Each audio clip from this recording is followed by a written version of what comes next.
Welcome, listeners, to another episode of the Panel Pals, the comic book podcast for thinkers. We're your hosts, Diane Hitchings. And Jack Stewartson. And how are you doing, Jack, on this lovely spring day? I'm loving it. It's a balmy 20 degrees outside. Can finally get my tan on. 20? Oh, wow. It's actually nice in Edmonton for once. Amazing. It's currently raining for me. Classic BC. Classic BC. Are you ready to talk about the manga series Baki the Grappler today? Can't wait. This was a big surprise. It was a lot of fun to read.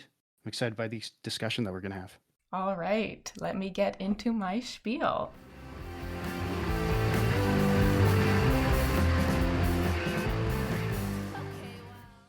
Baki the Grappler is a manga series written and drawn by Keisuke Itagaki, starting in 1991 and is currently still being written. The manga follows the protagonist, teenager Baki Hanma, and his martial arts journey to become the strongest man in the world. A main through line of the story is Baki attempting to get strong enough to defeat his father, worst human being in the world, Yujiro Hanma, but there are many other plot threads in the story, including the story of Baki's half-sibling Jack Hanma, everyone in the main cast deciding to fight criminals, Baki goes to jail for kidnapping the President of the United States, prehistoric man shows up and everyone wants to fight him, they resurrect a dead strong guy through cloning and a spirit medium, and of course, my favorite staple of this genre, a tournament arc. The manga is broken down into 6 parts. Baki the Grappler, starting in 1991 and finishing 1999. Baki, or New Grappler Baki, running from 1999 to 2005. Baki Hanma, from 2005 to 2012. Baki Do, running from 2014 to 2018. Baki Do 2018, running from 2018 to 2023, and Baki Rahen, which is the current series starting in 2023 and being written as we speak. In total, there are 149 volumes of Baki, making it long as hell. Most of the series has not had an official English translation, so the community relies on fan translations for the most part, with I think Baki Hanma being the only part that has a full English release. Don't quote me on that. There are many anime series based on the manga as well. There's a 2001 adaptation of Baki the Grappler. Netflix began adapting Baki in 2016, and currently the anime has gotten up to the end of Baki Hanma, with the show greenlit for an adaptation of Baki Do, which I'm absolutely stoked for. That's one of my favorite parts. I cannot wait. Netflix also has a Baki and Kengan Ashura crossover from 2024, which I greatly enjoyed, and it's the reason I started reading Kengan Ashura. In addition to the main storyline of the series, there are a lot of spin-offs and side stories, ranging from one chapter to multiple volumes, some illustrated by Itagaki, some not. This includes the story of Baki getting to have sex with his girlfriend, Gaia kills someone in the most horrifying way possible, Doppo does some cool stuff, including blinding a man and crushing someone's balls, Hanayama is the world's coolest teenager, and also there's a JoJo-type villain there for some reason, and then also a slice-of-life comedy series about 2 dudes living together for revenge reasons. The author and artist of Baki is Keisuke Itagaki. He has a background in martial arts and was a member of the Japanese Self-Defense Force, both of which greatly influenced the writing and aesthetics of Baki. His daughter, Paru Itagaki, is the artist and author of the series Beastars, which would be a very interesting topic for a future episode of the podcast. Itagaki has written some other short manga series, but Baki is his most well-known one. Some of his other work include an adaptation of the martial arts series Garuden, which is great, would highly recommend, a manga about a makeup artist, and also a manga about a military guy whose penis falls off. No, I will not elaborate on that. So, before we get too far into this, I want to be transparent. I fucking love this series. I love Baki. It's been one of my main hyperfixations for the past 4 years, as in I spent a lot of the last 4 years being locked on the series. I've read the entirety of Baki at least twice, and some fights I've read probably 24 times. I've watched most of the anime, but I'm more of a reading than watching type of person anyways. I own a handful of the original Japanese manga volumes, and a couple of the spin-off volumes. I've drawn a lot of Baki art and spent a lot of time discussing the series. The most expensive commission I've ever bought was of the Baki characters. I am not objective here, but I can attempt to look at art subjectively. Of course, when it comes to comics, I'm very objective in what I like. I don't always know exactly why I like a certain series. In some ways, I'm not sure why I like Baki as much as I do. But I can easily also see the flaws in the series. If we want to be pretentious about word choice, Baki isn't quote-unquote high art, like some manga, such as Monster or Death Note or a lot of Tezuka's work. Baki has a lot of wonky art and inconsistencies and questionable writing choices and flat characters. I still love it, but I can 100% understand why some people might not. So, Jack, what did you think about Baki? I would like to firmly place this in a new canon of comics that we're gonna canonize right now, right here, that I will call Dudes Rock. This is a Dudes Rock comic. And not just in that it's about masculine characters doing masculine things, but in a how masochism and how misogyny will hurt us all in the end. Yes, amazing. It's also incredibly, and this comes from a straight guy. This is so gay. This is the most homoerotic comic I think I've read, at least this year for sure. Agreed. Yes. Yeah, I wasn't going to bring it up, especially not this early, but I'm glad you did because I think it is impossible to read Baki without being like, huh. I don't know who said this, but somebody allocated like superhero comics. They are, I mean, they're camp, right? They're inherently kind of gay, but Mm-hmm. to him, he made the analogy of fight scenes in superhero comics as the sex scenes, right? Any conflict is resolved through fights in the same way that in a romantic drama, conflict is solved through sex or intimacy. We'll say intimacy. And that goes the exact same for this book, right? There's also so much testicular damage that can't be ignored. I don't think there's a single chapter where someone doesn't get kicked in the nuts. Aha, but you see, apparently karate has a special technique where you can pull your balls up into your abdomen so they are protected. That's right. And in sumo, same in sumo, right? Yeah, I do not know if that's real. I do not know if that's possible.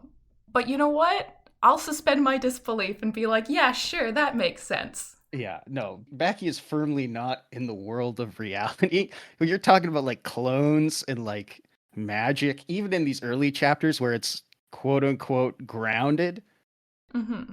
the conceit of Baki is there's an underground world of street fighting, right? Mm-hmm. Where there's no holds barred, and like and our entire world economy is run by these street fights basically. And people just beat the shit out of each other, and you just have to pretend that, yeah, people can survive this amount of damage. People just beat the shit out of each other. And you're like, oh yeah, people But just break bones. Sure. Yeah. All right. or break their neck or lose appendages or eyes or Somebody survives getting his neck broken by dislocating his joints before it happens, so somehow that stops him from dying? yes. But that's how our economy in the world of Baki works. It's not just about how many victories that you claim or how hard you can hit. It's literally that Rocky quote. It's about how hard you can get hit and keep coming back. Yep. Yes. I was just like, I have a paragraph here where I just talk about how the story spits in the face of internal consistency with an ends justify the means mentality, focused almost solely on maintaining a specific aesthetic, the aesthetic being martial arts are cool as hell, look at these strong dudes duke it out, and find out who's the strongest on the planet. Yeah. The thing about being the strongest on the planet, it's not just about victories taken. Like it's also about how much damage you can inflict even on yourself. There's a chapter in here where Baki is psychically beating himself up in order to win a fight. Yep. The power of imagination. Yep. I don't think you would see that in Western media. Like that is kind of a solely Eastern philosophy. Have you read any other martial arts manga series? I read some Dragon Ball Z, so I'm sort of familiar with like the shonen kind of format. Oh, Pokemon Adventures. We should read that one day. That's another discussion. Does that count as a martial arts series? There's tournament arcs literally every other chapter. Lovely. I love tournament arcs. So, like, I've read some other martial arts manga series. I've read, like, there's a series called Kenichi, the Mightiest Disciple, which ran in, like, the early 2000s to, I think, like, 2012. And then, of course, I also read a series called Kengan Ashura, which is a more modern martial arts series, and in some ways is very similar to Baki, as in there's underground fighting, and it literally controls the world. And I've also read a lot of, like, sports manga, which have, characters getting stronger, tournament arcs, all the similar sort of jazz. But Baki stands alone as a very unique entry into the martial arts genre. How do you say that it's different? So most other series, they have other, like, I could put them under different genres as well. Like the manga series Kenichi is also a comedy. It's also ecchi, but we'll ignore that. Same with Kengan. Kengan's the closest to, like, just purely martial arts where people just fight, but it's also got, like, political intrigue and, like, plots about guys trying to take over the world. And then, like, Dragon Ball Z, which does have, like, martial arts elements, and I guess you could say series like Naruto and Bleach also have martial arts elements, as, people are fighting. They all have other genres that they also fit in. What other genre is Baki? There's literally nothing else here going on except for people fighting and people trying to get stronger. It's very focused. I was gonna say, it technically has a plot, but does it? Does it have a plot? Besides people get strong? I would say not really. The plot is Baki is getting stronger, and everything that happens is in service of that, or other characters getting stronger. There's not much other, like, parts or events that, like, follow the through line. It's just we are focusing entirely on someone fighting. We care about literally nothing else, and it's just purely martial arts. Now, I disagree. I think Mm-hmm. there's a mythic structure to Baki, not to sound on my high horse or anything, but I read Baki as Oedipus Rex. Okay. So, like Oedipus, he kind of goes on this hero's journey. He's not knowing his father very early on. There's plenty of, I think it's explicit that he's sexually attracted to his mother. Something's Personally, I read it more the other way because his mom is infatuated with Yujiro, his dad, so she's trying to find Yujiro in her son, and Baki just wants love. I personally read it as explicitly non-sexual from Baki's point of view, but Interesting. But he lusts for intimate, like either familiar intimacy or romantic intimacy. He's still seeking intimacy from his mother, right? He hates his dad, who's alien to him. And because of his goal, his mission to destroy Yojiro, his mother suffers for it. His mother is killed. mm-hmm. Either by Baki's hand or Hanma's hand or not, doesn't really matter, right? Mm-hmm. The other parallel I find is that characters are constantly being blinded. Baki very early on has his optic nerves severed in a battle. Now, granted, he's not doing that himself until in a flashback sequence, he's sort of blinded by the truth. He thinks that his mother's still alive, very briefly. I think my only trouble making any more connections to that is who is King Polybius, who is Baki's mentor, because it's sort of hinted that Hanma has no peers other than his dad. You can make a case for Izo Matobe as his mentor, but even that's kind of, I wouldn't go that far. Yeah, he doesn't have, like, one specific mentor. It's like everyone he kind of interacts with helps him learn in a way. Like, he learned karate at the very start, and then he learns some jujitsu from Matobe, and then he goes to the mountains, and there's that big dude, whatever, also teaches him stuff. Yeah, it's like, I guess it would be like that responsibility is spread out through the rest of the cast, because everyone is kind of in a way teaching him. Everyone but his dad. Well, right. Speaking of that mountain, just like Oedipus, he fights or he challenges a great monster, not the Sphinx, but in this case, the great ape. I don't know the Japanese name, but the great ape of the mountain, who he blinds. He takes the eyeball out of that monkey. oh my gosh. Was this done on purpose? It would hard not to be. I assume so. I hope so. Cause I'm like, I've never made this connection, and I love that you've made this connection, because now I'm sitting here being like, wait, is Itagaki actually smart? Did he write a story on purpose and not just dudes beating each other up? Is Itagaki smart? I don't know. Because I've always... I don't know either. Yeah, I've always read Baki as, like, people are just out here fighting each other, and whatever the author wants to happen is just gonna happen. Like, oh, you know what? This guy's gonna win this fight, so he's gonna. This guy's gonna win through this way, so it's gonna. And you're just like, okay, well, personally, I think the other character was stronger, but it makes sense. The protagonist has to win. Blah blah blah. And especially in like as the series goes on in different parts, sometimes things just happen and sometimes things just end. I mean, like, some people in the fandom were just joking that there's one part that's about sumo, and it was really cool because, Itagaki wanted to write about sumo, so he did. And then, like, halfway through the series, it seems like he just stopped caring about sumo and started focusing on a different character, and everyone's like, oh, well, I guess he just stopped wanting to write about sumo. Yeah, I think that's certainly true, too. There's a bit during that tournament arc where suddenly a character is just fighting a big snake. Yeah. And there's not really any reason. The snake wasn't in it previously. He still has to fight other opponents after he fights the snake. Yeah. That sort of does speak to the structure of Baki. Typically, this happens very early on, where Itagaki forms this structure of Baki squares off with what seems like an unattainable opponent. He gets some early hits in, right? He seems to be on top at the beginning of a match.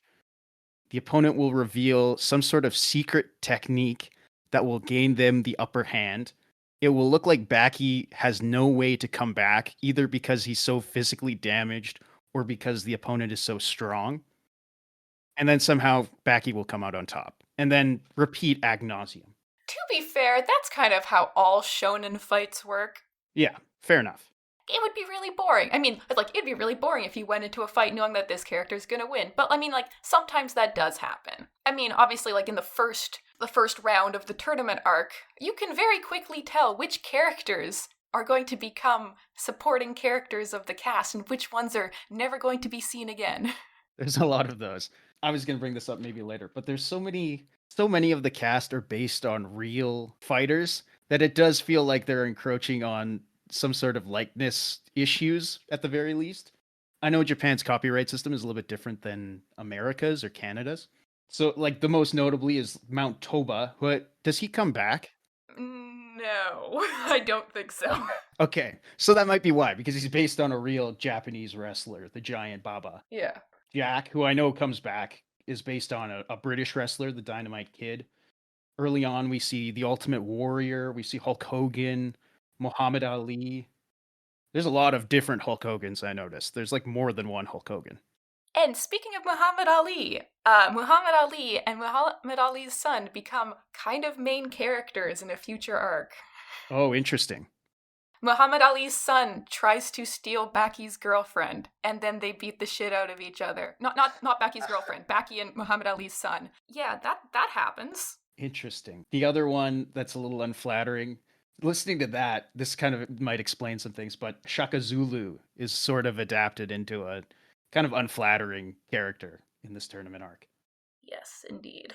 As I'll say, also they have some characters that are like based off of like Japanese martial artists that exist in real life. Like, I think Shibukawa is based off of like almost directly like the creator of Aikido. I can't remember, but it's something like that. Like, they also take like some historic people and be like, yes, we are going to make a character based on this.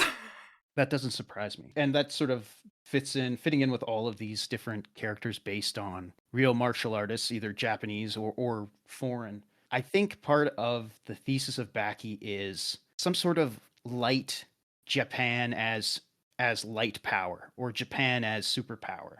And maybe just because it's written from a Japanese point of view, I'm not used to that so much. But it seems like what he's trying to say is Japan is superior because its fighting prowess is unmatched.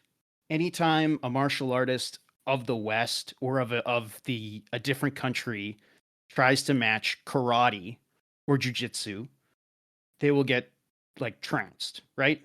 Yes, very true. Some could say that potentially Itagaki is very nationalistic in support of Japan. Right. I don't want to call him imperialist. I don't think that's right. But with rare exception, if one character is going up against another, if one of those characters is Japanese, they're going to come out on top. Yeah. Yeah, pretty much. There's a whole arc where they go to China to fight a bunch of Chinese martial artists, and I wonder who wins. Is it all the Japanese characters? Yeah, the main cast who are from Japan.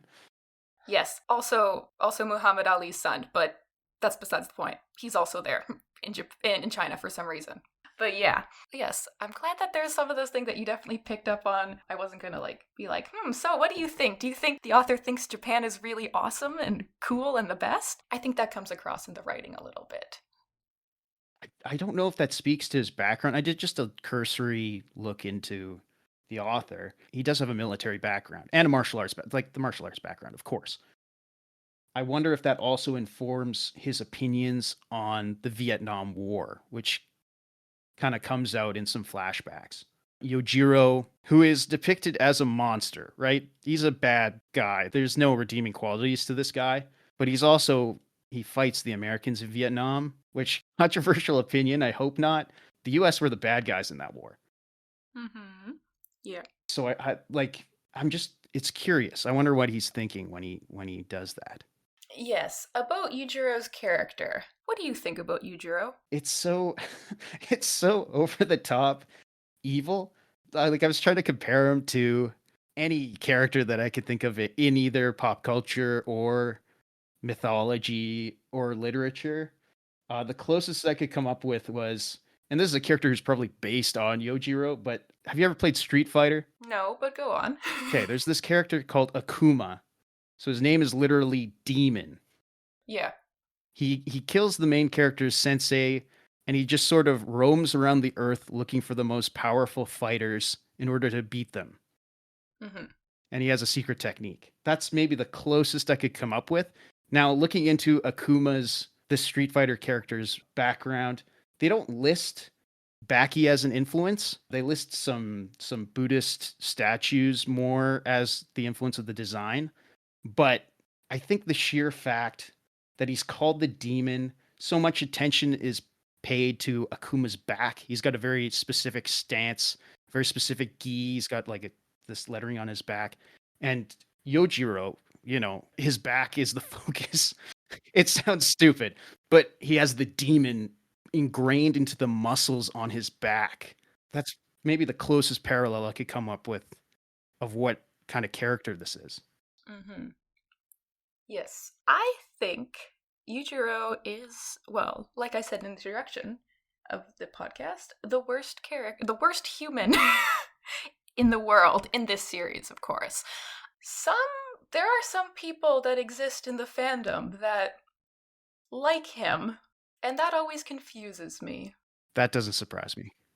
Yeah, of course, it's some people. Some people have tastes, but the weird thing about how he's portrayed in this series is he's obviously portrayed as a horrible person. He literally goes around killing people, raping people, being the worst. But he is also idolized in the writing, and I assume by Itagaki. I won't call him out. But I don't know if it's so much apparent in the first series here, but it gets very apparent in following series. Whenever Yujiro's walking down the street, it's always described as, oh, everybody stops and looks at him. He's so strong. He's got this aura. He's amazing. And then he'll get hit by lightning and be completely unfazed. And you're like, what am I supposed to do with this? That's insane. Yeah, or he'll just stop an earthquake with a punch. Or he'll just... I forgot about the earthquake. He asked someone to shoot him with a harpoon that's supposed to kill whales, I think? And he's like, yeah, look at me, I can just stop this. He's just awful. And I think it's earlier on, it was more consistent as he's super portrayed as just the worst thing ever. But as time goes on, he gets more idealized by the author and by the writing. And even some people, there's literally sometimes I'm like, are you trying to get me to like this character? Do you think Yojiro fits an anti-hero archetype, like a Walter White, or even how some people kind of see the Joker? I think about that, but I'm thinking, what if you have an anti-hero who's not just straight up a villain? Usually there is an aspect to the character that is in some way redeeming, so that you don't hate them completely. what facet of Yujiro is redeeming? Literally only his exception to Americans in Vietnam. That's maybe it. Because, like, I would say that potentially if we're, in the story, strength is, like, the most important thing. And if Yujiro is the strongest, are we perhaps supposed to think that, because he's strong, that's the thing that's good about him, and therefore he has a redeeming quality? He is strong? I guess it would have to be, right? That's the thesis of the book. Its strength is admirable. Yeah. I mean, that's just me trying to rationalize it. I really don't think he has any redeeming qualities. I think he's the worst. I will never like him. He's a bad guy. I am very opinionated on this subject. Speaking of characters, do you have a favorite character? I think, no. I think they are all kind of detestable. Go on. In a dude's rock kind of way. In a way where when you were, I don't know if you have this experience, but when you are a male who's 14, other 14-year-olds can be pretty awful. And you yourself are also very awful.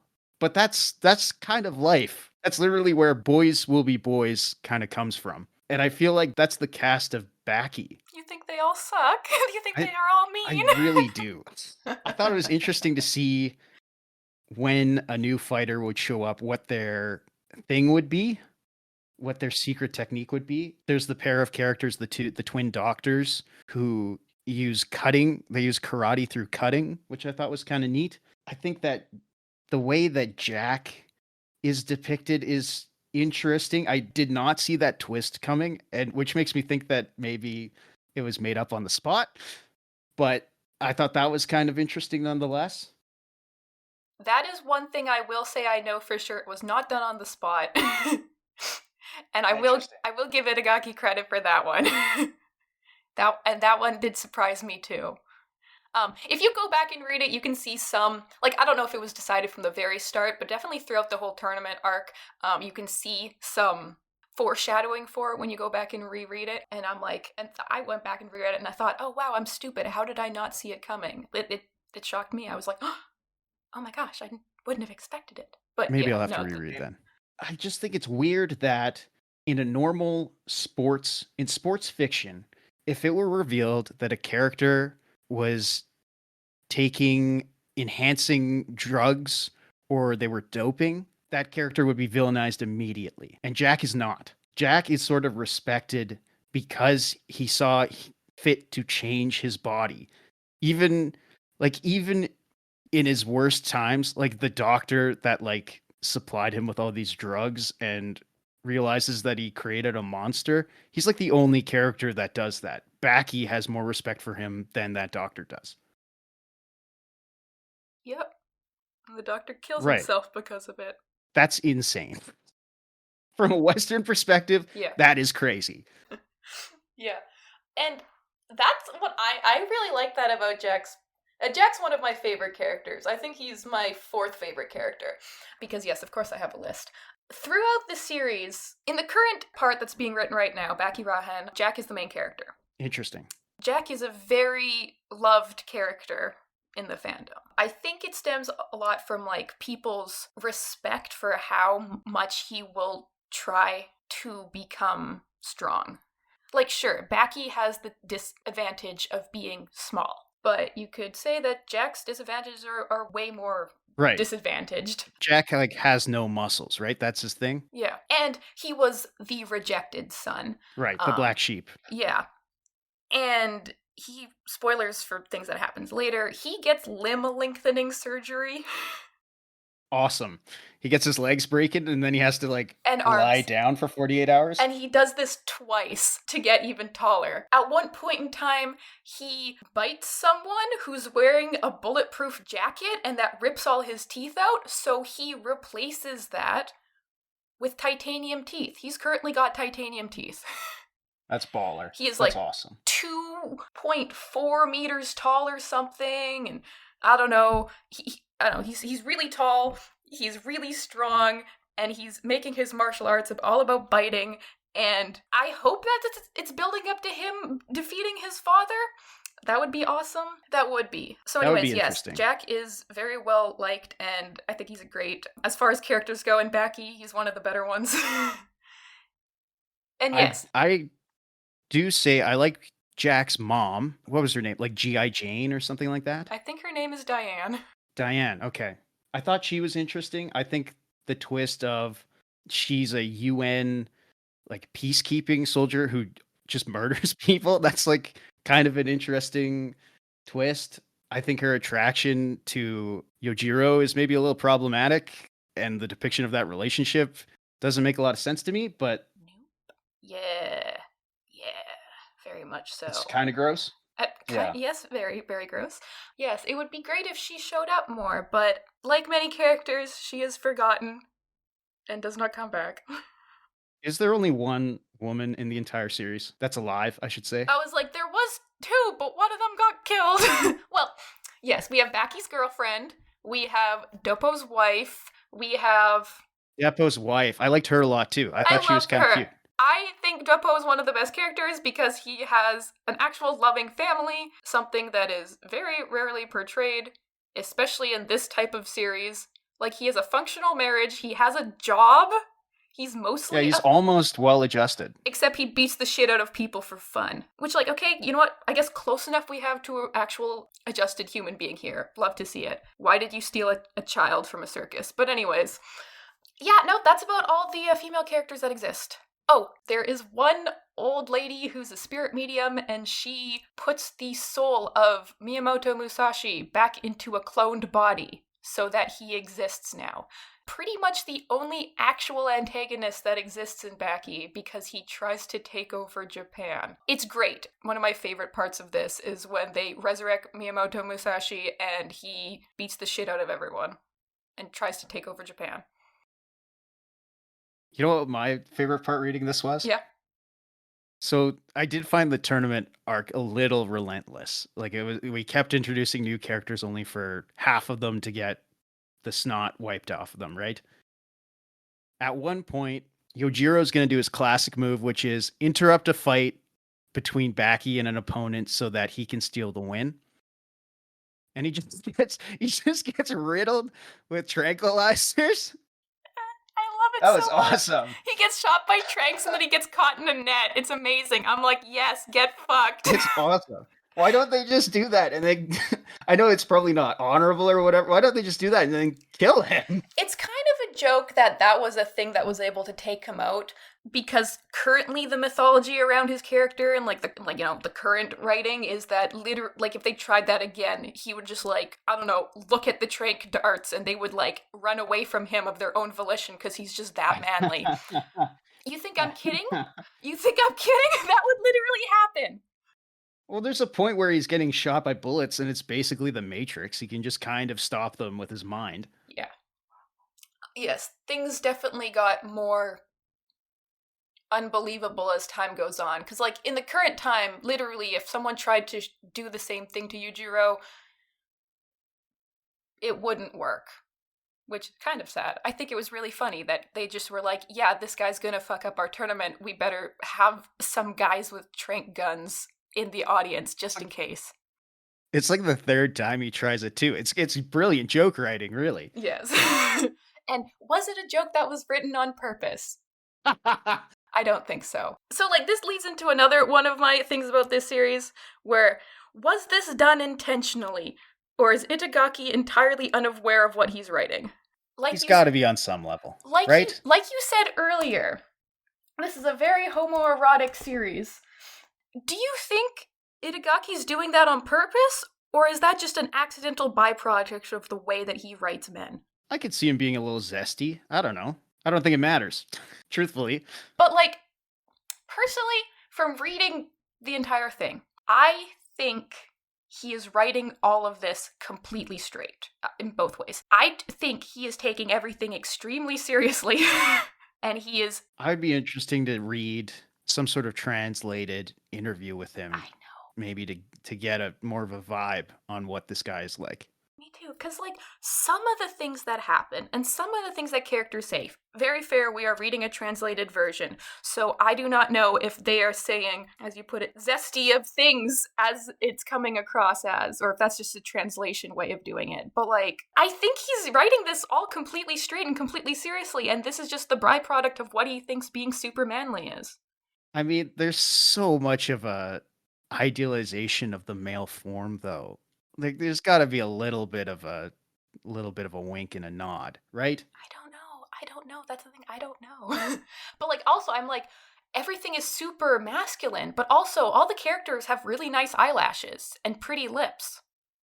Well, those twin brothers, they're depicted in such an effeminate. They have like feminine features on their face. I honestly thought that they were maybe female characters. And you're like, what? A fighting girl? Nope, just kidding. Just boys that look No, like girls. just kidding. Impossible. Yeah. Right. Like, all the characters, they just have really nice eyelashes. And I'm like, that's not a detail I would expect in a martial arts manga. Like, you have muscles that are rendered so, lovingly because it's about fighting. But then you also have, whenever you have close-ups on people's faces, you just got nice eyelashes, too. Like, I'm looking at one of the physical volumes I have here. Volume 35 of the original series in Japanese, because they don't exist in English. And it's the fight between Duppo and Shibukawa in, like, I don't know, semi-quarterfinals. And it's just like, yeah, these are just two old dudes. Why do they have pretty eyelashes? I don't know. There's got to be something.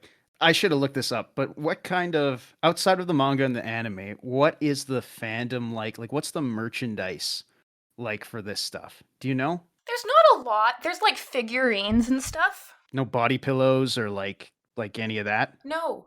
There's a lot of fan-made merch sometimes. That's just, like, somebody makes a hoodie with Baki on it, and that's what they wear to the gym. That guy's a psychopath. Don't touch that guy. Like, a lot of people, like, I would say the Baki fandom is split almost 50-50 with dudes trying to achieve Baki-like physiques and people being like, damn, boy, this shit gay. Why these boys so pretty, huh? Yeah. I think it's about 50-50, which is a very interesting dichotomy. That's a weird split. Yeah. I would say. And, I mean, personally, in real life, all the people that I've ever interacted with who know what Baki is are men. Men probably about in, like, their 30s and stuff. I have never in real life like, at conventions and stuff, never interacted with another female who knows what Baki is. There's no female audience other than you, is what you're saying. Well, I know that there is. From other places on the internet, I know there are other female fans. But I would say it's probably more a male fan base, just because look at the series. It's all about dudes fighting, and you could also argue that it's kind of ugly to look at. It is ugly. Should we get into sort of art? The evolution of Baki? Yeah, yes. the update of Baki? Yes. Yes. Tell me your thoughts on the art. So this series has been running for close to 30 years now. More than 30 Obviously, years. Art's going to change. Even Western comic book artists, their styles kind of change. They'll maybe cut corners or they'll develop something new and interesting over time. Mm-hmm. So I'm not going to judge too hard if, for example, panels get less detailed or there's less backgrounds or whatever. Usually, from what I understand about manga, usually you've got assistants to do that anyways. Mm-hmm. My first thought, reading the newest volume, that I'm not sure is finished yet, but the chapters that would make up the newest volume, my first thought is, why do these men look like toads? What happened to their faces? They look like frogs. Yep. Yeah. And it's not bad. Like, it's well drawn. Clearly he's working hard on it, but they don't look the same. They don't look like they used to. Nope. And, I mean, the proportions have always been proportions, but as it's drawn now, it's like people are about 50% shin. They don't have necks. They straight up do not have necks. I'm looking at a panel of one of the more recent chapters, and it's like, yeah, I wouldn't call that a neck. That's something else. It's so thick. It's so thick. It's wider than the head at every point. Yes, the art style currently is very interesting. It was probably a very strange experience going from reading the stuff from the 90s and then going directly into the current stuff. It's jarring. It also doesn't look like anything else on the shelves, which is a good thing, I would say. Yes. He's not using all of the like the ink effects or the zipatone effects that say a Chainsaw Man uses, and it's certainly not as clean or as yeah ligne claire as My Hero Academia or anything like that. And he's not using AI like some people are. And he's not using it. I hope not. Nope. No. So, what I will say about reading through, if you read the entirety of Baki from one end to the other, it's less noticeable because you're reading the evolution. But then, yeah, you step back from like the current arc and you're like, oh my god, it's like an entirely different artist. It's like a different artist. The art is different, but a lot of the storytelling is still the same. A lot of the panel composition is still the same. The way that the fights are similar. So, like, in those ways, you can tell it's the same artist, I guess. But what I really like is that Itagaki seems to not care about the aesthetics of mainstream manga, both formally and narratively. It's like the current Baki is just streamlined, all the excess taken away, only the excess that is important, which is men big, strong, still exists. And it's been whittled down to a perfect aesthetic of, yes, these are dudes and they rock. Nothing else. Even reading this newest volume, like you can tell that's still Baki, despite I don't think there was a single fight that I read. Oh. Maybe I'm wrong about that. Yeah, no, let's flip through some of this. Well, the most recent chapter is a fight is just starting. One punch has been thrown. I am very excited for the next chapter because it's two of my favorite characters fighting. Yay. But yes, yeah, flipping through this, yeah, no, it's a lot of, oh, yeah, just people kind of hanging out leading up to the next fight. Yeah. Should we talk about maybe the political ramifications such that there are at Baki? Oh, would you like to talk about the Trump appearances?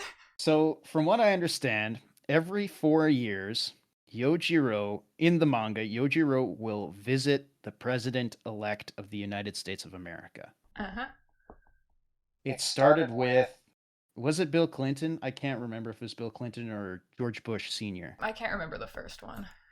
But basically, it always goes down kind of the same. The president will get notified that Yojiro is on his way. The president will scoff and say something to the effect of, well, you can't threaten American, we're tough. Then Yujiro will come and make them look like a pansy. Yep. And then the manga will resume from wherever it left off before the president got elected. Yep. It'll just keep on going, and you're like, huh, that happened. And it's always the president being like, what do you mean we have to swear allegiance to this one guy? Are you kidding me? We're the US. We can just beat people up. And they're like, the previous president is like, no, that's not how it works. You'll see when you meet this guy. And then they usually go to a fancy hotel. I don't know. Maybe it's the White House. I don't know. And then Yujiro's just standing there. I think it's the Oval Office. Yeah. And they're like, wow, he's so strong. I fear him so much. And then I fear him and I'm in love with him. Yeah. Sometimes someone makes a snarky comment. Oh, there's also a chapter where Hillary Clinton goes to him because she's like, oh, the presidency got rigged. I'm going to go swear my allegiance to Yujiro first. It's crazy. Did you read that chapter? Anyway, no, I didn't read that. I'm going to have to look that up. It sounds insane. Good. Okay, have fun if you'd like to, but why... I can only imagine. If Yujiro could stop threatening to rape people, that would be cool. Seriously. So this newest outing, because good old Donald Trump has been elected once again as president of the United States, he was getting ready for the visit with Yojiro. He's already met him because Trump has already been president. And he's got his pal Elon Musk with him. Elon Musk is hanging out with President Trump and asks to meet Yojiro on the next meeting that Trump and Yojiro have. Yeah. Now, Elon is amazed by Yujiro. And I think he makes some sort of comment of, we got to make more of this guy or something like that. Yeah, it's like there's like a page comparing him to like high performance cars. You could tell. Yes, that's from it. looking He compares them to cars. when a modern machine is built to race. And then, out of nowhere, Yojiro just threatens to sexually assault these two men. It's crazy. Yeah, that's just a thing he does now. And I'm like, is this supposed to be comedy? Is this supposed to be comedy? Because in the canon of the actual series, he has raped 2 people. At least, right? Yeah. It's kind of implied that he's done way more. We know for sure that he sexually assaulted Jack's mom, and also he just randomly rapes some dude. Just there's just a random chapter we're introduced to a dude who we've never seen before, and he's like, yeah, that happened once. And it's like, what am I supposed to take from this? What is this supposed to mean? What is this supposed to mean? What does this say about Yojiro? What does this say about the opinion of the current president-elect? I mean, what does this say about globalization, like globalized economics? Like, I don't know. The most relevant thing, I guess, in Story-Rise is they're like, oh yes, so Yujiro has so much testosterone in him that he views every single other person on the planet as female because that's how little testosterone they have in comparison to him. Is that how they explain it? That is one of the interesting medical things that happen in this story where you're like, sure, dude, sure. That is insane. I just thought it's because he's so powerful. He's like akin to a god. He just sees people as things. He's beyond sexuality. Yeah. He's like Dr. Manhattan in that way. And it's very strange, very interesting to talk about like the meeting president stuff. You can definitely tell that sometimes Yujiro's interactions with the presidents are more favorable than others. As in he hates Trump a lot more than Obama, that's for sure. Oh, I was going to ask, doesn't he like almost kill Obama? I remember his meeting with Obama being a lot more... I mean, there's literally one time he beats the shit out of Trump. Like, he actually punches him. Right. Yeah. And so, like, I feel like the ones farther back in time were more about, like, oh, the US should cower in fear compared to Yujiro. And more now it's like, Yujiro physically detests the current president. For being a flabby, weak, cowardly, despicable human being. Yeah, who just invited a second person to the meeting, and that's enough of an offense to get sexually assaulted. All right. I don't even know, man. So many things about this series are just so confusing. It just happens, and you're like, now what? What am I supposed to do with the fact that this exists? What does this say about the story? Yeah. What is I think it's just Itagaki wants a thing to be written and drawn, and so it is. Implications be damned. And in some ways I really admire that. Yeah, isn't that what all artists want, just to have the infinite freedom to make whatever they want? Well, you certainly couldn't do this in a mainstream Big 2 comic book, right? You couldn't have Iron Man go to the Oval Office and then threaten to sexually assault the sitting president. No. Especially when one of the guys on the board of Marvel is pals with Trump. Yeah. Yes. Is it any wonder that most of Baki has not had, like, international releases and translations? What? Are you saying this doesn't appeal to a Western market? In a broad Western market? Yeah. But, like, it's weird because I'm like, I mean, like, a lot of the fans of Baki I know are from North America, and they love it for, like, how weird it is, and how insane it is, and how extra it is, and it appeals to them. But, like, yes, to a broad market, well, I think if you showed this chapter to a lot of people in the US, they'd be like, what am I looking at? First of all, they'd be like... Maybe not today on recording date, April 7th, but a couple months ago, for sure, no. I will say, I do admire the fact that Itagaki just makes what he wants, makes it look however he wants. He will draw humans looking like this now, and he'll just write a chapter about the President of the United States, and, like, I guess no one can stop him. Nobody can stop him. Is the anime adaptations, are they more sanitized? Like, how so?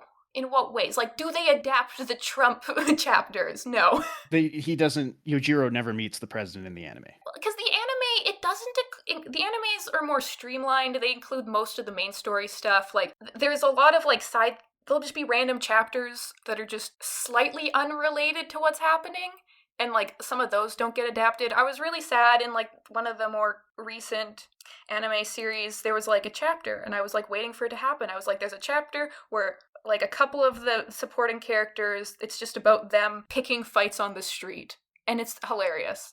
It's really fun. Doppo just like starts a fight with a random dude while eating. It's great. But they just didn't adapt it, and I'm like sad. No, I love that part. I don't. So it's more streamlined. They don't adapt everything. Yes, they do not adapt Yujiro meeting the presidents because like it wouldn't really fit in in like the streamlined story of an anime. Right, it is kind of filler. Yeah, weird. What, an anime like actually removing filler instead of putting more in, huh?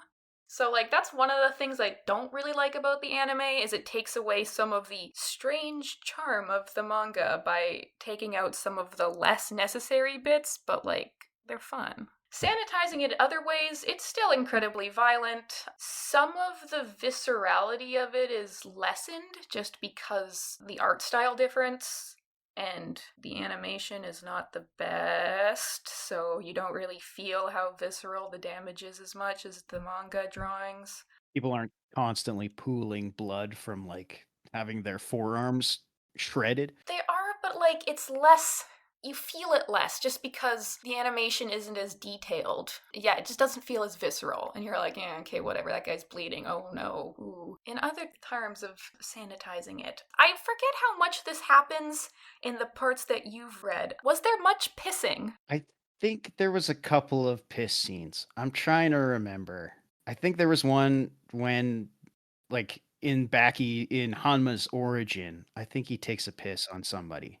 So I have no point of reference for this if this is just a dude thing, but there is multiple times in this series where someone is shown to be strong and cool and big by how much and how hard they can piss. Oh, yes, no. Hanma's beaten up so bad by Jack that he starts spraying piss on the audience. Yes. Yeah, no, but I literally mean there is a part in the next series after what you read where a dude, there's just, okay, there's a criminal dude, don't ask questions, whatever. He gets arrested, whatever. He's just pissing so hard and so much into a urinal that it overflows. And then the police inspector who's standing next to him is like, whoa, that's a lot of piss. Yeah, that's like a Dude's Rock thing. The velocity of your piss hitting the bowl, yeah, that is Okay, Dude's Rock. Because there's also just like a lot more piss scenes than I would expect from just any type of manga. Because yes, there's a lot of, oh, a character is fighting so hard, they lose control of their bodily functions. Sure. But also sometimes there's like there'll be a backstory where someone gets hit so hard that they just piss themselves. And I'm like, am I supposed to think this character is still cool? And again, I don't, that's not my thing, but how is that not some sort of intentional sexual thing? I don't know.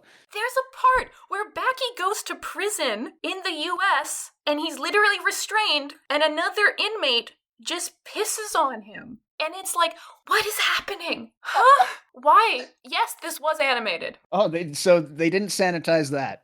They might have changed the color of the piss. I don't know. I don't remember. But it's like it matters. Like it matters. But you know what? If they make it white, it's even worse. If they make it green, he's an alien. Yeah. And it's just, I don't know how all this stuff can all be on accident, but I don't know why it would be on purpose. I don't know what point it would to fit the story if it's just like, haha, we throw in a bunch of piss jokes. I don't know. It's just another one of the weird shit that happens that I have no explanation for. We'll play armchair psychologist just a little bit more. I got one more question about Itagaki. So his daughter, Paru, the creator of Beastars, which is almost antithetical to everything that happens in Baki. It's about cooperation between people in a system that splits them apart, right? Have you read Beastars? No, I have not. Okay. I'll admit. I've seen clips from the anime. I read Beastars, and I actually read it before I read Baki. I started reading Baki because I was like, oh, that's the one that was written by Paru's dad. Okay, sure, I'll poke it. And then I read the most recent chapter at the time, and it was during the sumo arc, and it looked like that, and I was like, what the fuck is happening? And somehow I still decided to go to the start and read the whole thing multiple times. But I read Beastars many years ago. The one through line I will say is that Beastars is also extremely homoerotic, but in a different way. But it's also It's also a romance manga, Yeah, right? technically it's about the romance between the main character dude and the main character girl, but you have a bunch of guys like eating each other. Oh Fair yeah, enough. it's also furry. Right, yeah, they're all animals. They're Yeah, not they're all people. animals. So many furries. But yeah, it's in some ways also before I read Baki, Paru wrote a short manga about her relationship with her dad and like Interesting. her I was just family. going to ask about that. And I read this before I read Baki, so I'm like, huh, cool. Well, her dad's a famous mangaka. He's very busy. He's away from the house a lot of times, but he was drawn in a way. So like Paru draws herself as a like a little chicken, I think. And a lot of the characters in this little thing were like drawn in a symbolic way. And her dad was drawn as like this dark looming figure that wasn't there very often because he was very busy with his writing. And then after reading Baki, I'm like, oh, this makes a lot more sense. Like, it seems like she has a decent, it's been a while since I read this thing, but it seems like she has a decent relationship with her father. Like, he wasn't there a lot, so she has a closer relationship with like her mom and siblings, but he was also like kind of scary and hard to approach. And I'm like, I wonder how far. So maybe there is something about some part of him that is in his work. Yeah, I assume. I think it's virtually impossible to create something like a manga or just a story or anything without putting a lot of yourself into it and being very transparent to who you are. That's just a personal thing, I think. Unless it's like super corporatized, I guess, like some American comic writing. But like, especially with something like a manga, which is usually created by one person's vision or maybe two, I think it's very transparent in what kind of person the writer is. And I think Baki can tell you a decent amount about the man writing it. First and foremost, that dude's rock. Dude's rock. There's a decent amount of daddy issues going on here. And a praise for Japanese supremacy. Yeah. Japan is the best, specifically not modern Japan, because there's quite a few times in this series that the police force is made to look like a fool. Right, also ACAB, yeah. Yeah, most of the time at the hands of a character who is using traditional martial arts, therefore traditional martial arts better, modern Japan kind of boring, lame. Like there are some times where the Prime Minister of Japan is a character. Is it a fictionalized, like is it a fictional prime minister? Is it the real Can't Japanese prime minister? I'm not remember. familiar. It's not, I think it's somewhat similar to how like, you know, Trump is not called Trump, but whatever. I'm not going to change one syllable when I'm talking out loud. I think it's pretty, I guess, realistic or whatever. But, like, there's a couple of times I remember he shows up and he's kind of made to look like a bumbling fool compared to the characters currently working on cloning Miyamoto Musashi. Yeah, it's definitely old and traditional martial arts are better and stronger than current society, whether abroad or at home. That's kind of the vibe that I get. Which makes sense for a martial arts series. Martial arts would be shown as being the best thing. Right, of course. So, like, we talked about how the current art is a little bit, why do they look like toads? Why does it look like that? What do you think about, like, the style earlier on? I think Itagaki has such a adherence to the human form. Clearly, this is a guy who has studied anatomy. Like, he could probably point out every muscle mass and be able to name it if you asked him to. It's so detailed. No human being looks like this, but if you stripped away a person's skin and fat, they absolutely would. And I think that is to be admired. Yeah. Like, I was not so acutely aware of, like, the jaw and cheek muscles until I read Baki and everyone is drawn like that. I'm like, huh, yeah, you're right. That is what jaw muscles look like if your, like, skin was, like, vacuum sealed to the muscles. Cool. Interesting. Yeah. Yeah, no human being looks like this. I will say that my favorite point in the art style is during the tournament arc. That's when I personally think the art style peaked, and it's my favorite style. Like, it's a little more polished than at the very start of Grappler Baki, but I very much enjoy how insane things look right now. But, I mean, I like the somewhat realism of this point in the art. It's still, like I said earlier, it's still kind of ugly. A lot of things are drawn aesthetically well, like the flow of the panels and like the fighting. It looks great. Oh, every time Hanma does a flying Superman punch, it's incredible. Yeah. And the art, one of the reasons I love this series so much is the art during the fights. First of all, I mean, sure, I love muscles. Muscles are great. I love drawing muscles, so I'm already here for it. But it's just the way that the fights are rendered is different from a lot of martial arts series. There's one thing that Baki does that I've never seen in other martial arts series, and it's when, like, the angle is very low. Like, you, the viewer, are placed literally at the character's feet. The horizon, like, it's sometimes, like, the bottom of the panel is where the characters are standing on. Right, like you're at a boxing match, like your front seat at a boxing match. And it's great. And most, like, I took out some of the other, I don't have a lot of my manga volumes here with me right now, but I took out a couple ones that I have. I mean, I guess you could say One Punch Man is technically a martial arts series, but it's very different. Like, so many, like, panels. Oh, I have another martial arts series here. It's a lot of the panels, they are at a higher angle, so you're slightly looking down on the characters. You see more of the ground. You don't see as much of the crowd. But Baki, there's always a focus on, you always see, like, you very often see the crowd rising up behind the underground arena fighters. It just gives a more visceral feel, because it feels like you're right there on the ground. Like, literally, like, just crouching on the ground beside the fighters as they're fighting. Right, like you're watching a match. Yeah, and I love it. I feel like the fights themselves are very visceral. We've sort of brought this up that there's lots of impact and blood,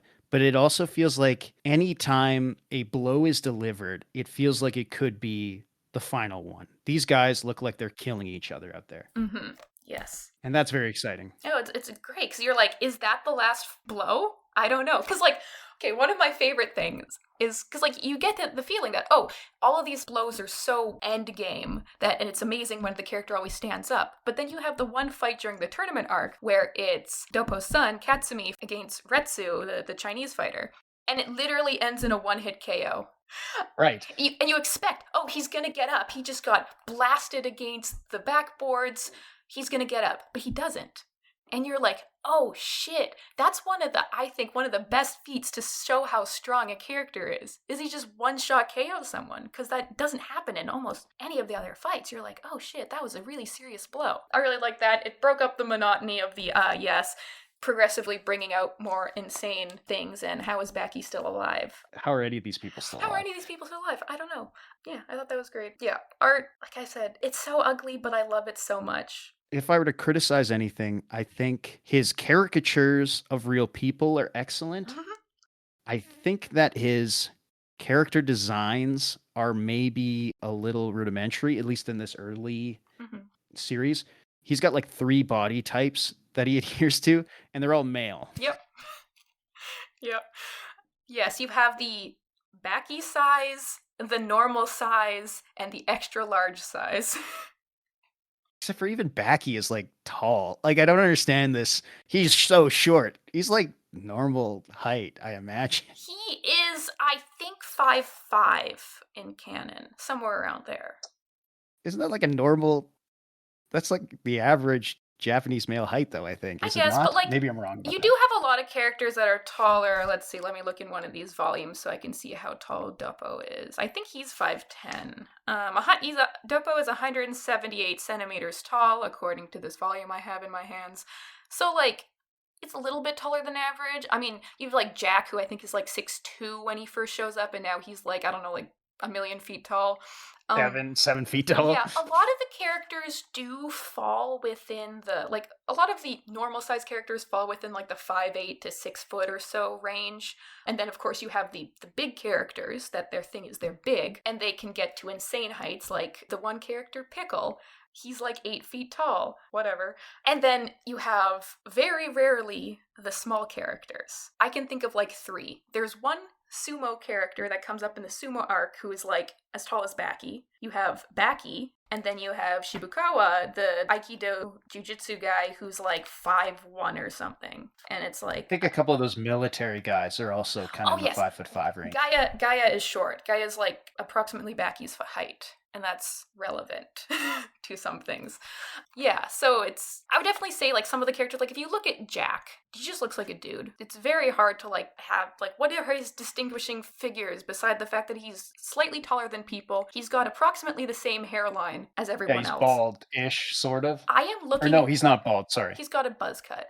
but I'm looking at He's got buzz cut. a page in one of the comics I'm holding of he's fighting Garland, the Russian dude. And there's a panel of him and a panel of Garland, and they have the exact same hairline. Like, literally the exact same. So many people have the exact same hairline, and they just have more or less the exact same hair. You just kind of have to know who the characters are. Sometimes you're like, who is this? I don't know who this is. They kind of look not very interesting.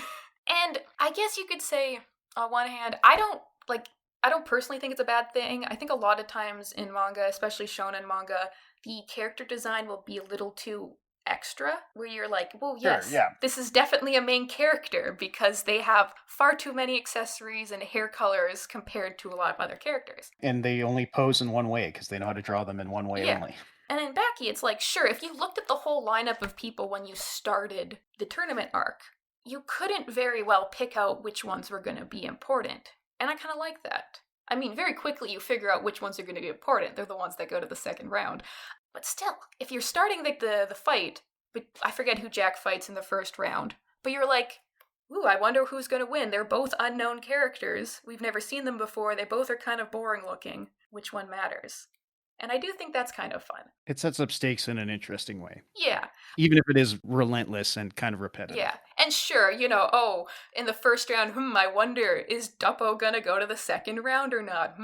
Right. Which one of these characters that we already know are going to keep coming back? I do think it is infinitely hilarious that in the first round, Motobe loses to like a sumo dude, I think? Yep. And Motobe was built up to be a very powerful character. He's fought Yujiro in the past. He's very cool. He fucking loses in the first round to some no-name sumo dude. And then, much later in the series, Motobe becomes an extremely powerful character who beats the shit out of Jack and is one of the only characters that wins against Miyamoto Musashi.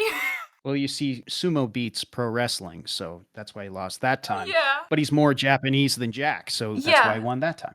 Yeah, but he's not. But here's the thing. He beats Miyamoto Musashi, which is like the most Japanese, most idealized traditional fighter. Yeah, but he's a clone. He's a clone. But like, it's pretty much said that, oh, this clone is as powerful as the real one was. How does he win? I'm not gonna say through the power of friendship. Hell yeah, dudes rock. But you could stretch the way you explain it to say he won through the power of friendship. That's a very homoerotic fight. It's a good fight. Good times. Yeah.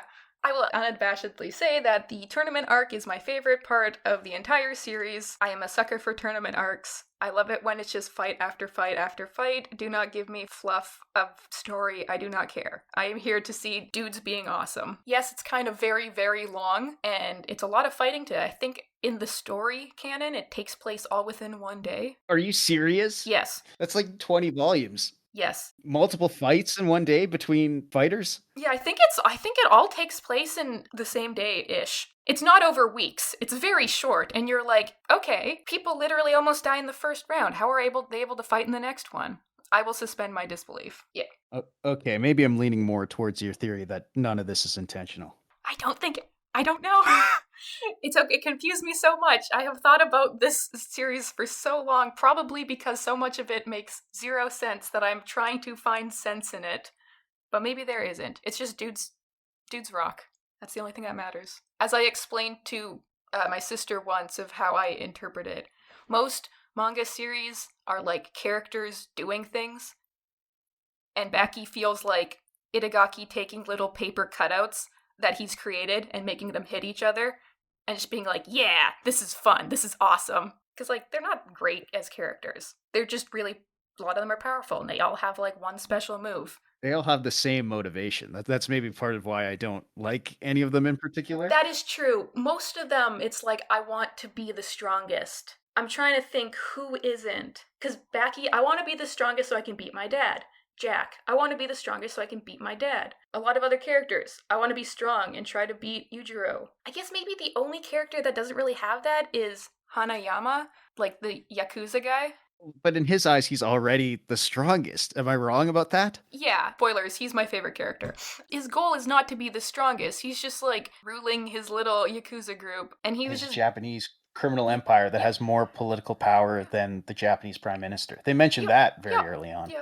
He's just powerful, and he's just a relatively good friend to Baki.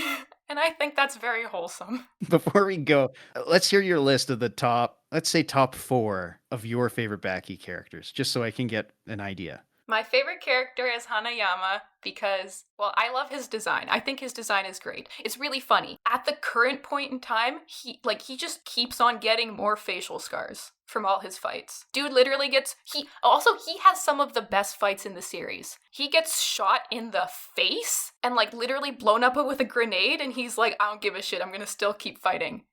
I think he gets shot in this early part. I think he gets shot. Probably. The great thing about him is he's just like a little guy. He's just a nice guy. He's like relatively nice for being a Yakuza guy.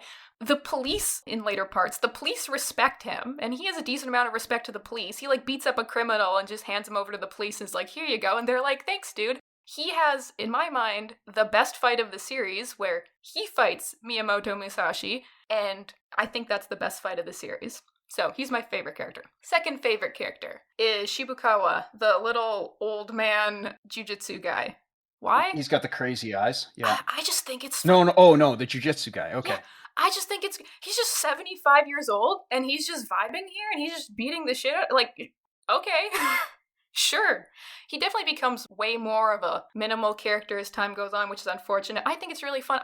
I love, like, just randomly small characters in manga. Like, yeah, just have a little one. Why not? And just, like, how does he get around this? He just does. He's also, like, weirdly sadistic for a random old man. Like, he's one of the characters who definitely loves beating the shit out of people for no other reason than beating the shit out of people the most. And I admire that. So, I just think it's cool that there's just this little old man here who's just, like, makes his way to the semifinals. Good for him. Third favorite character is Duppo. I think he's great. Love the character design. I think it's also funny that he just continuously gets more facial scars, and then also just gets an eye patch when he already has glasses.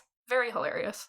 It's awesome. The eye patch is great. Yeah, I think he's, like, actually a loving husband. He's a great dad. He has a business that, like, is functional. He's pretty much the most functional one here, except the fact that he likes to beat people up.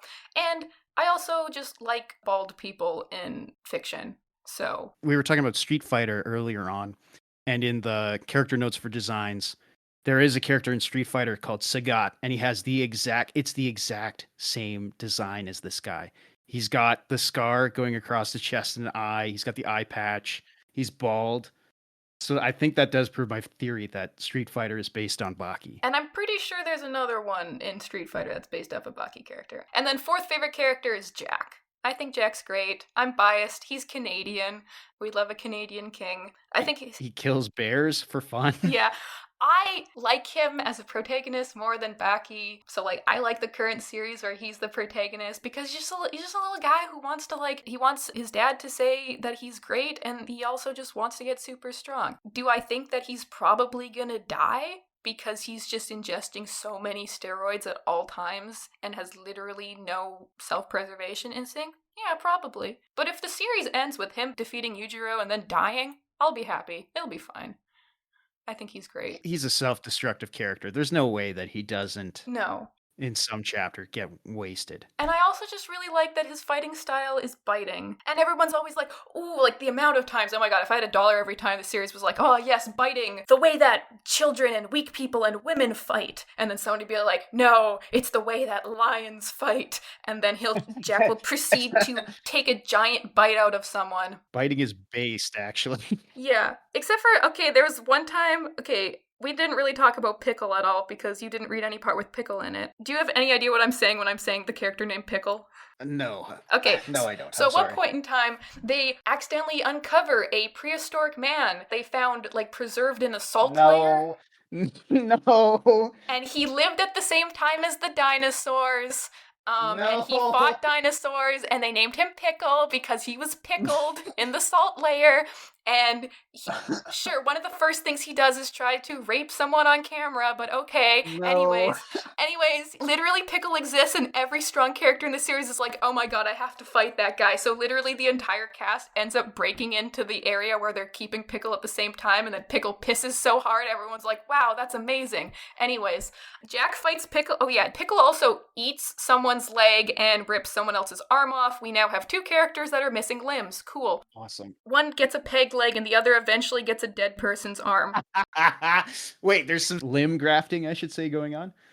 Yes. So one character, I'm not going to tell you which characters unless you don't care. Go ahead.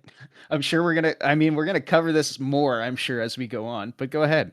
Okay, so Katsumi, Duppo's son, gets his arm ripped off and not actually eaten by Pickle. Pickle's like, actually, I respect you so much, I'm not going to eat your arm. Anyways, now he's down an arm. And then Retsu, the Chinese guy, he fights Pickle. His leg actually gets eaten by Pickle. Now he's got a peg leg. Because he's Chinese, you see. Eventually, are you okay for a spoiler? Yeah, go ahead. So eventually, Retsu just dies. He gets killed by Miyamoto Musashi. Awesome. And it's literally the only character death since Baki's mom dies. Is it because he's not Japanese? Probably. Anyways, and so they're like, hey, Katsumi, I heard you lost an arm. Actually, we've known for like 3 parts of the series already. Would you like your dead friend... Oh yeah, Katsumi and Retsu become friends. No. Would you like your dead friend's arm? We kept it. And he's like, yeah, sure. So they just graft his arm onto him.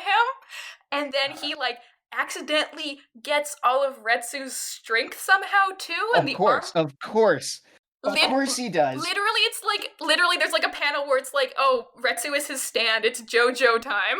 Yeah, he gets his memories too, right? No, not really. It's just like sometimes the arm does stuff by itself, and he's like, oh, that's not my move. Yeah, no, of course. That's Retsu's move. So, anyways, that happens. I don't even remember where I was going with this. What am I even talking about? What an awesome... This manga makes me crazy, and it's so good. So, yeah, 10 out of 10 would recommend. Read the whole thing. It's stupid and dumb, and nothing about it makes sense, but I love it so much. I am not objective here. Or I am objective here. I'm not subjective. Yeah. So if we were going to go with a thesis for this book, other than Dudes Rock, which I argue is just the genre, yeah, it is mythic in its stupidity. This is... in the purest form, just dudes rock, nothing else. Strong boys. I wrote here as a final sentence, I would like to end this off saying that Baki is weird, wonderful niche manga that I will never be able to fully explain. It's for a specific type of person, that's for sure. And that's all I have to say. I think that's fair. Any last thoughts? Nope, that covers it. All right. Well, I hope everyone enjoyed listening to us rant about Baki for way too long. Thanks for listening to the Panel Pals podcast. You can find me, Diane, on Instagram at onelittlegremlin. That is 1ONE_little_gremlin. You can find me on Bluesky and Pinksky at Phantom Power Press. If you'd like to follow the show, you can do so on Bluesky and Pinksky at panelpals.bsky.social.